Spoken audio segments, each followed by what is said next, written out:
strict and stay exactly on the 3 minutes. I'm just going to come in here a little bit so that we don't get any feedback from the mic. So, the way I'm going to start this is I'm going to ask you all to imagine that we're all zookeepers right here, and I know that you three ladies are very keen on the lions. Yes. So, imagine that we were going to clean the lion enclosure, and of course, before we did this, we'd have to move the lions somewhere safe so that they wouldn't come and eat us, because that wouldn't be very good, would it? It wouldn't be very safe. So, because I'm a very experienced lion keeper, I might say to you, watch out for him. He's big and he's very bold. Now, what exactly would I mean by that? And do you think it's scientific for me as a scientist to say that lion's bold? What do I mean? Now, this is a study of animal personality, how individual animals are different from other individual animals of the same species.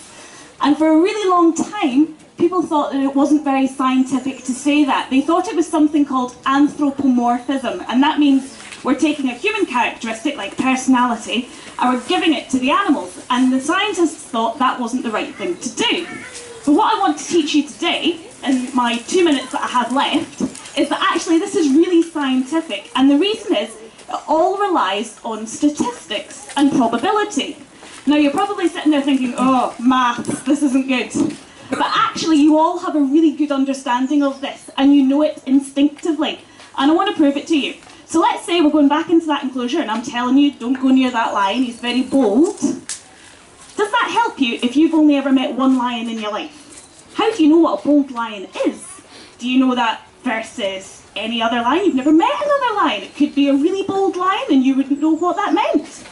To know what a bold lion is, you've got to know what the average lion is like. So if I've met lots of different lions in my life, I could tell you, that one's pretty bold, he's going to come over and see you, or he's going to come and see a new thing. Which means I've actually had to test lots and lots of different lions. And the way I can do this is I could give them something new into their enclosure, like a ball, or maybe like a plastic box, and I can see what they do with it. Do they approach the plastic box? Do they make lots of noises? Do they vocalise? Do they run away from the plastic box? Do you think if I put a plastic box into the lion enclosure, the lions are going to behave in the same way as a zebra would? There's species differences here, yeah? You know, we don't think that zebras behave in the exact same way as lions do. So animal personality is about how does an individual lion in that species of all of the lions behave.